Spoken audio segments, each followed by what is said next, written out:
Simon Busuttil jerġa' jirrifjuta milli jgħid minn taħ il-parir legali dwar il-protest ġudizzjarju u jekk hux se jippubblikah. Dan wara li nhar it-tnejn il-Partit Nazzjonalista ressaq protest ġudizzjarju li bih qed ibeżza li se jirtira ċ-ċittadinanzi li jingħataw taħt il-programm ta' ċittadinanza b'investiment. Wara li nhar it-tnejn Jason Azzopardi kemm il-darba ħarab milli jwieġeb minn tom il-parir legali u jekk hux se jippubblikawh, it-tlieta Simon Busuttil għamel l-istess. Din hija kwistjoni illi hija magħrufa illi tista' tiġi irtirata ċittadinanza. Mistoqsi minn One News dwar dan il-parir legali li allegatament ingħata, Simon Busuttil ħarab mill-mistoqsija u kwota biss minn artiklu li der f'ġurnal lokali fejn l-espert kwotat baqa' anonimu.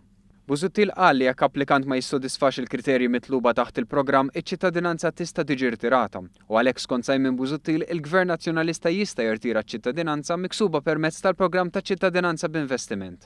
Il-kap tal-Oppożizzjoni qed jirrepeti din il-pożizzjoni minkejja li bosta esperti legali diġà għamlu ċara li ċ-ċittadinanza ma tistax tkun irtirata u minkejja li l-identità u l-pariri legali tagħhom kienu ppubblikati. Il-kap tal-Oppożizzjoni qal dan wara laqgħa li kellu mal-GRTU fejn ġew diskussi temi marbuta man-negozju domestiku u l-programm ta' ċittadinanza b'investiment.